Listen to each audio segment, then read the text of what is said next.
Chapter 41, Month of Grace. To have true freedom after 11 days of rigid structure was a surreal experience.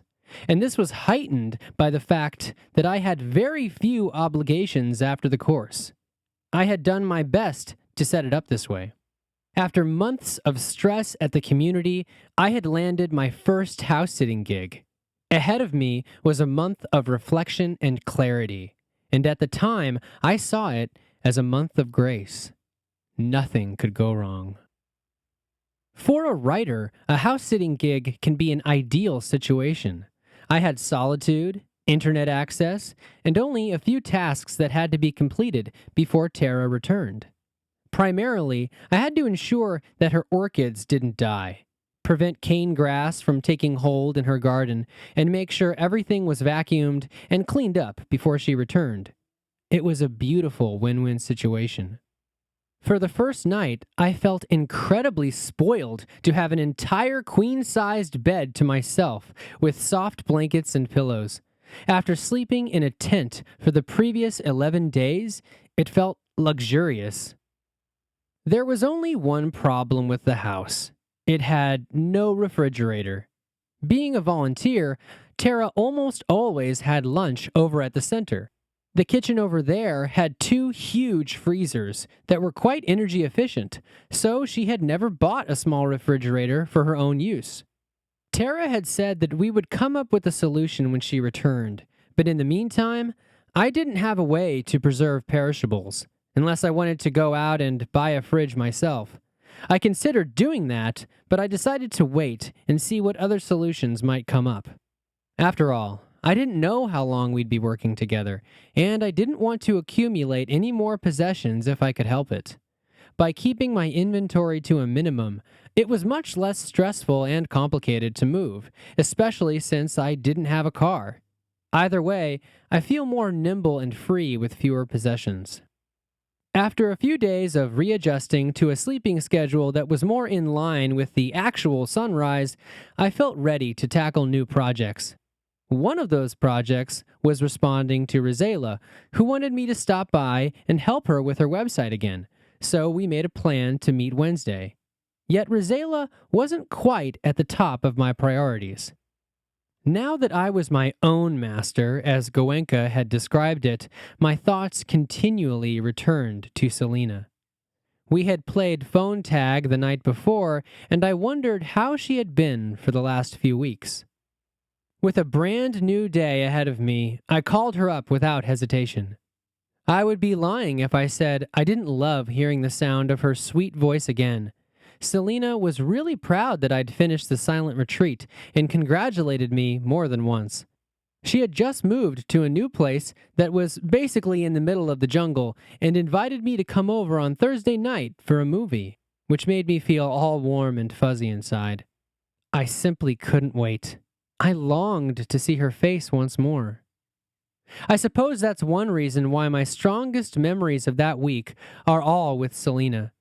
I don't even recall outlining Act 3 of my second book, The Island on the Edge of Forever, which was clearly marked in my calendar, and I recall little of what we accomplished at Rosella's place.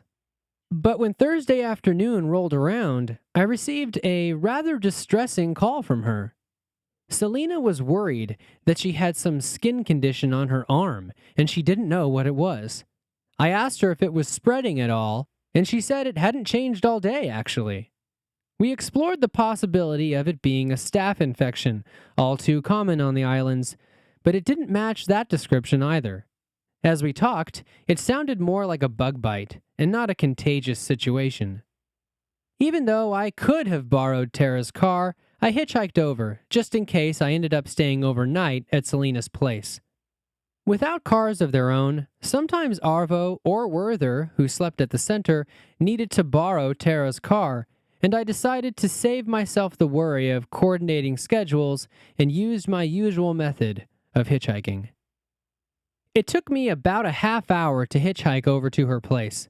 The first leg of the trip took me towards Cinderland, and then it only took a few minutes of sticking out my thumb before I got a ride down a gravel road that led deep into the jungle. Eventually, we reached the front gate, and I thanked the driver, a pretty hip older woman who lived nearby. After following a long driveway deeper into the forest, I finally came to a small parking lot and a dirt road that formed a loop in the middle of the jungle. But I still couldn't see any structures. So I called Selena, who gave me directions on which trail to take to reach her cabin. I walked past the massive green leaves of banana and tea trees until I finally saw her walking down the trail toward me. I waved, a smile filling my face at seeing her again. "Aloha," I said. "I made it!" "Aloha!" And soon we were in a warm embrace. "It's good to see you," I said. "You too," she smiled. "Follow me. My cabin is over here." She led me down a bend in the trail to a small, one-room cabin nestled in the middle of the jungle. As she led me inside, she apologized for the clutter. "Oh, I totally understand," I said. "Anyway, you just moved." The front half of the cabin was set aside for the bed, a small closet area for clothes, and a space for yoga at the very front, while the back half of the cabin was taken up by the kitchen. And directly ahead of me was a small square table with 2 chairs opposite each other. "Cozy," I said. The evening light was splashing in from all directions, and I noticed the walls, which were made of a thin wire mesh, allowing fresh air and light to filter in at all hours of the day. It was even more exposed than the accommodations I'd had at the community, but there was a charm to it that I couldn't deny. That evening, we made a delicious meal, combining the food that I'd brought and some food that she had. Our options were limited, and I noticed that she didn't have a refrigerator either. She told me that all of the water was from rain catchment. Sometimes landowners install ultraviolet filters on their catchment systems so they can drink the rain, but this community hadn't reached that point yet, so I'd have to avoid drinking the tap water. I asked her if I could see her arm and examine the skin condition she was so worried about. She gladly agreed, but all I could find was a slightly red area near her elbow, what appeared to be a small bug bite. But on the phone, she had made it sound really serious. Was she a hypochondriac? I reassured her that it looked minor, and we moved on to choosing a movie. I'd loaded a good selection of movies onto my MacBook, and we both snuggled up together on her bed, wrapping ourselves in her blue and white striped blanket. I relished in being so close to her and feeling her warmth. I told her that I was thinking about visiting Maui. I'd met a really cool meditator from there, and some good possibilities had opened up. She perked up at the idea, saying that we should visit it together. She'd always wanted to explore Maui. "Maybe in a few months," she said, "depending on what happens with my job." Soon after sunset, the coqui frogs resumed their nightly chorus, and the evening ebbed and flowed in lovely ways. Time always flew when I was with her, and after the movie, she asked me a question that brought a fresh smile to my face. "Do you want to come with me to my friend June's birthday party? It's tomorrow. I know it's short notice, but I wasn't sure if—" She trailed off, as she so often did when 2 thoughts were competing for her attention. "Hey," I said, "no worries. I'd love to go." "Really? It's a dance party," she said. "You won't know that many people there, but they're really friendly."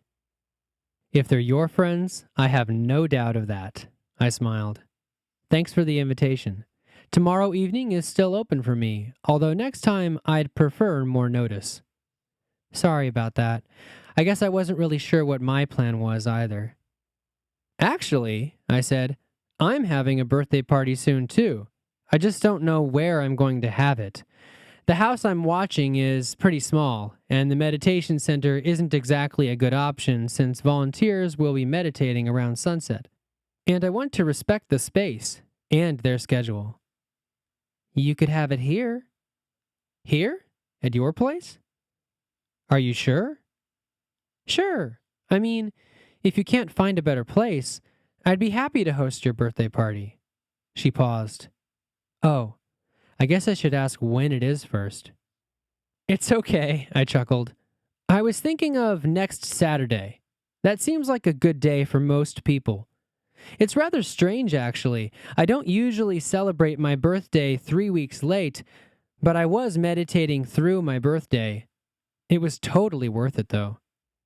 She asked me about the meditation retreat, and I told her about the incredible coincidence of how Goenka had wished me happy birthday on my actual birthday. At hearing my story, her eyes widened in surprise, and the hours flew by as we talked. After a while, I folded up my MacBook and found a safe surface to set it on before we fell asleep together in her bed. Only a thin metal mesh was between us and the wild Hawaiian jungle outside, the unending Koki chorus carrying us off into a deep, loving slumber.